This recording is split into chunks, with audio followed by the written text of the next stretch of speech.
I am so excited for Christmas this year. I love it, always have done, always will do. And this year we have a little one to celebrate it with. So I put together a little Christmas wish list, baby list for her. Obviously, she's not going to ask for anything. She's a baby and she has many things already. So this list is a list of things that we already have for her that have been so useful, and also a mixture of things that we're going to buy her. So she is 9 months old in a couple of days, and she'll be about 10.5 months old at Christmas time, which is coming around quickly. So that's kind of the age range that we're going for. So the first thing on my list is one of my favorite things ever, and I didn't know about it until recently. This is a star-shaped blanket, and this one is from Tuppence and Crumble. So I saw another one with this and I knew I instantly had to have it in my life and bought it that same day, because this one is a blanket that goes over her clothes, and it's just really quick to put on and to take off, so I can put her in it in like 5 seconds. And I really didn't want to have to fight her to put her in a coat, which we actually do have, but it just seemed like a lot of effort to put her in a coat, and especially if you're just going from the car to a building and back again. Whereas this blanket, I can put it on her in about 5 seconds and then take it off just as easily. It goes over all of her layers and it's just magical. So it has really saved us. So yes, I would highly recommend this one. My next thing on the list is books. Our particular favourite is the That's Not My series, which I'm sure you've come across before. If you haven't, these ones are little kind of touchy-feely books. So each page, that's right, I know this well enough to be able to do it backwards and know which bit I can touch. So each page has got a little thing that you can touch on it, and it's a really simple idea, and there's lots of different ones. So we have got That's Not My Puppy and That's Not My Monkey. Some of them are, let's say, baby approved, and some of them are going to grow into them. So the puppy one, for example, has this really fluffy page, and then this one has got really fluffy ears, and our little one absolutely loves it. And then this monkey one, it's got obviously fluffy things on each page, but her favourite one of this one is the belly. But it's not as fluffy, but there are really like fluffy bits in some and not fluffy bits in the others. So if you're not sure which one to buy, I really love the puppy, and there are many more. We just have the two. If you can, open them up, have a look, see which one you think your little one will prefer, whether it's something like furry or scratchy, but these ones are my favourite. I had to go downstairs to grab this one. I'm a little bit out of breath, that's a worry. So the other type of books that we're going to get are the lift up flappy ones, like this one, and we love this one, but we're going to invest in the felt flat version of this. So I'll link it below, the one that we're going to get, because the cardboardy ones, she pulls them, they go straight in the mouth. I don't know how long they're going to last, whereas the felt version of it, I'm pretty sure is going to last a long time. So that's going to be our kind of next book collection. So the next thing on my list is some sort of toy with wheels. We went to a friend's house and they had this like pull along caterpillar thing and some kind of cars, stuff like that, and she loved them. I don't know what it was about it, whether it was just something was moving that she wasn't expecting to move, or that she could kind of move it mostly by accident, I'm not gonna lie, but she seemed to really kind of light up when she saw them. So we're gonna, I think, get a nice personalised little caterpillar, just because she doesn't really have anything with her name on it. She has one thing with her name on it. So I'm sure you've seen these before. These are little, I want to say TOMY eggs. So these ones all have their own lid, and when I put them away, clearly I didn't match everything up, because this is a pink face with a yellow chick. So I still feel slightly ashamed about that I didn't put them away properly, but I also don't care.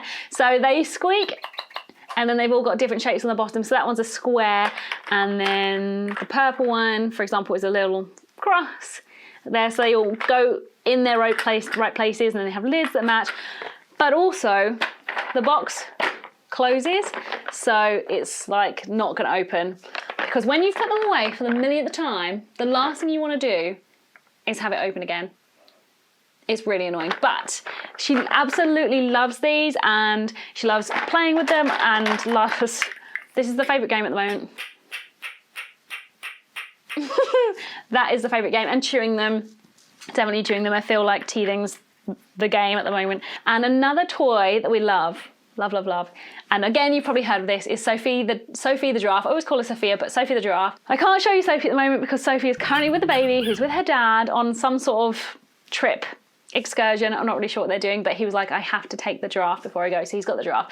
But she is basically a good teething toy, and she squeaks as well, and if you have a dog, they're also going to love the squeak. So benefits to everyone in the household. Everyone we meet reminisces about it and sort of says, oh, I remember when my little ones had that. So you probably have it in your house already, but if you don't, when it's coming to teething time that, and even before then, just something to chew on. The giraffe's face or the toes, hooves are going to go in her mouth or his mouth, and it's going to be so useful. So high on my list is a Sophie. Something I love putting on my list is a day out type adventure.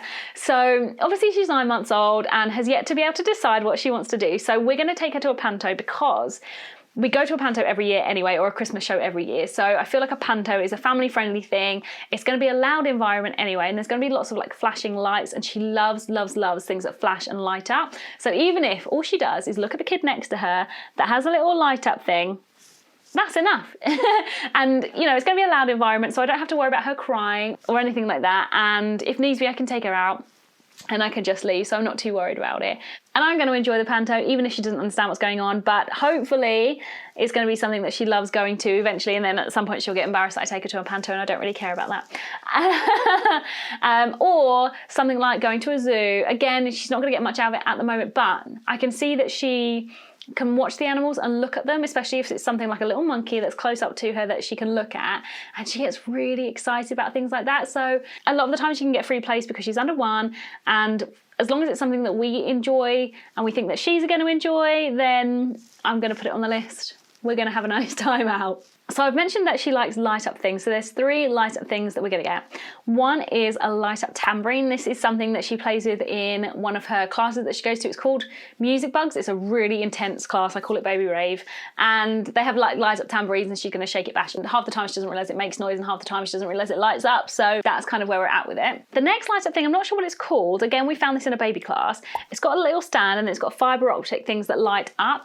And she loves the feeling of playing with them as well as looking at the lights. And I'm not gonna lie, it goes in her mouth a lot and it ends up like clumping together and getting really like, I don't want to say disgusting, but getting a little bit disgusting. She's just fascinated by it, and visually it's very appealing, so I'm quite happy to add that to the list, and I don't think that's going to cost very much. I think that they're going to be quite affordable toys, which is nice. And a light up wand, which I'm hoping we can get at the panto, so I feel like it's like a 2-for-1 situation, although it's probably going to be like £20 more if I buy it from a panto, isn't it? Another light up type thing that we have on the list is a little projector for the ceiling, so that when we turn the lights down she can kind of watch the, I'm going to say moons and stars going around, and I think she's going to love it when it's that kind of time of night where she's calming down, she's not quite in bed yet, not quite ready for sleep yet, but getting there.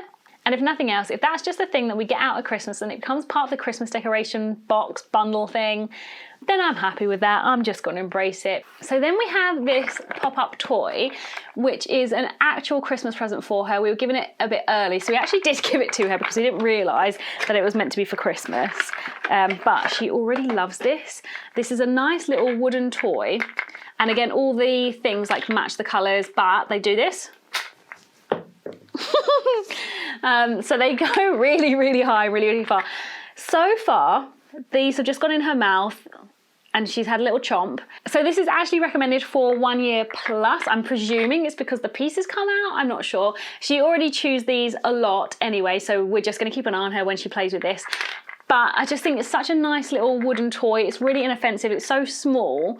It can just be like put on the side, but she really likes the fact that these pop up. And this was the first thing she actually crawled to. So when she was kind of in that stage of like rocking on all fours forward and backwards, we had this on the floor and then we moved it out of the way just so she would stop chewing on them actually. So we put these back in the holes and moved it away the other side of the room. And she crawled from one side of the room to the other side of the room just to come and find this toy. But we have to keep it hidden for now because, well, I mean, she won't remember. Something a family member is going to buy her is a walker. And she at the moment can crawl.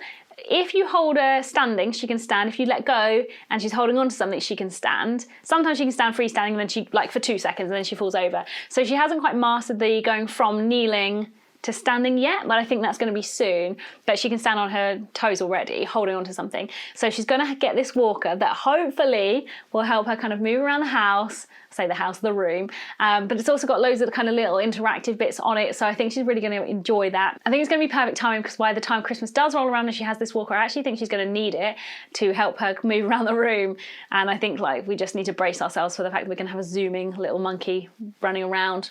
And along the same theme of standing up, we want to get her a table about this big that she can stand up on, but also reach things and play for things on this table, and a friend of ours has one that the legs fold in and up, so it's actually really inoffensive. But other ones that I've seen are wooden boxes that are proper cubes that have kind of, again, interactive slidey bits. So I think, price dependent, we're going to go for one of those ones, because a lot of her toys are like this big at the moment. They are kind of floor based, really small toys. So I feel like we're about to move to the next stage where we need things that are a little bit higher up for her, but we don't want to clog the house up with all this stuff that we're not sure whether she's going to like it or not. If you do have any recommendations on the kind of stand-up tables, let me know, please, because I'm still doing a little bit of research on those ones, and I'm kind of torn between the fold-up legs and the cubes. I think I'm going to go for a cube if I can find a nice one. The last thing on my list is this giant advent calendar, and this was $9.99.